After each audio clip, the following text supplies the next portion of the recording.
Hello everyone, welcome to Infinity Peter once again. 7th of October, something big is going to be happen. আপনারা তৈরি থাকুন, এটা অনেক জায়গায় লেখা উঠছে, অনেক জায়গায় আর্টিকেল পাবলিশ হয়েছে যেখানে বলা হচ্ছে 7th of October something big is going to happen in the Middle East.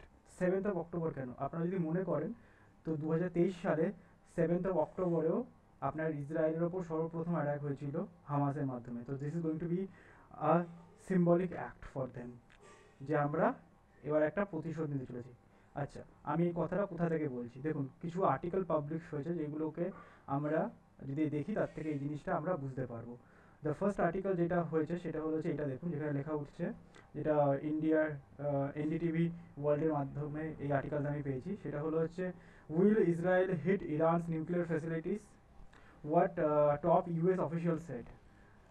এখানে টপ ইউএস অফিসিয়ালরা কি বলেছে দেখুন, it is really hard to say, it is really hard to tell if Israel will use the anniversary of Hamas 7th of October attacks to retaliate, a top US Department facility told CNN on Friday.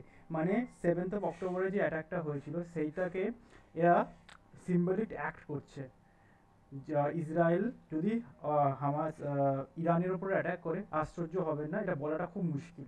এটা ইউএসএর থেকে বলা হয়েছে, ইউএসএর সব officials এই কথাটা বলছে। এবার 7th of October যদি আমরা মনে করে নিই, ইসরায়েলের ওপর খুব বড় একটা অ্যাটাক হয়েছিল এয়ারের মাধ্যমে, ওয়াটারের মাধ্যমে, এবং ওদের ল্যান্ডের ওপরে ওদের বর্ডার ভেঙে হামাসের টেরোরিস্ট অ্যাটাক হয়েছিল। That was a terrorist act, কোনো সন্দেহ নেই তাতে। তো এবার এরা কি নিউক্লিয়ার ফ্যাসিলিটির ওপরে অ্যাটাক করতে চলেছে? That is very hard to say. যদি হয়, আমি খুব আশ্চর্য হব না, কারণ এরকম ধরনের একটা অ্যাক্ট ইসরায়েলের থেকে আশা করা যায়। বাট বর্তমান যুগে দাঁড়িয়ে আমি বলবো কোনো নেশন, কোনো দেশই সম্পূর্ণভাবে একটা ফুল স্কেল ওয়ালে যেতে চাইবে না। কারণ আপনি ভাবুন যে ইসরায়েলের যে হামাসের ওপর অ্যাটাক করে দেয়, সরি, ইসরায়েল যদি আপনার ইরানের ওপর অ্যাটাক করে দেয়, তাহলে কি মনে করছে ইরান চুপ হয়ে থাকবে? না, this is not a terrorist group, this is একটা একটা দেশ এইটা।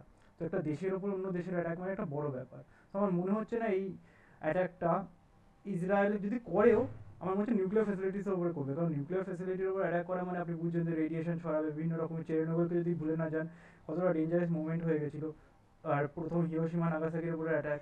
তো আমার মনে হচ্ছে না নিউক্লিয়ার ফ্যাসিলিটির উপর অ্যাটাক করবে, কিন্তু যদি হয় তো খুব বেশি আশ্চর্য হবে না। ইসরায়েলের আগে অনেক কিছু করেছে এরকম। তো এই খবরটা খুবই দরকার ছিল আপনাদের সাথে বলা। আরেকটা কথা, আমি এটা আপনাকে দেখিয়েছি এই ম্যাপটার মাধ্যমে, যে এই যে এই ম্যাপটার মাধ্যমে যে দেখে নিন এই সব জায়গাগুলোতে ইসরায়েল অ্যাটাক করতে পারে। এগুলো হচ্ছে নিউক্লিয়ার ফ্যাসিলিটিস, ঠিক আছে? এইগুলো হচ্ছে nuclear facility, Iran nuclear facilities. যদি আপনি এখানে দেখেন, এখানে নানা রকম দিয়ে রেখেছে, যেরকম এখানে হচ্ছে ইউরেনিয়াম মাইন কোথায় কোথায় আছে, গ্রিন কালারটা হলো ইউরেনিয়াম মাইন।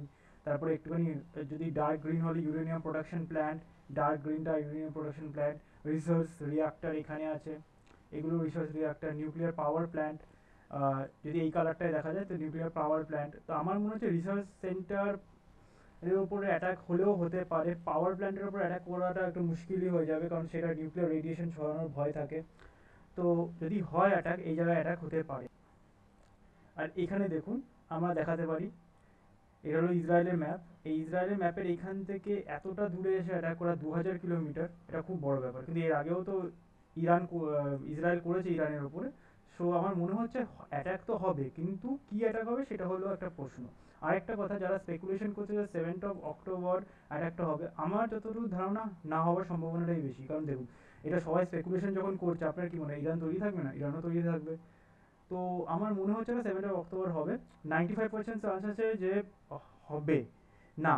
না, আমার খেয়ালে 95% চান্সেস হবে না, 5%-এর মধ্যে হলেও হতে পারে, ফর দ্য সিম্বলিক অ্যাক্ট।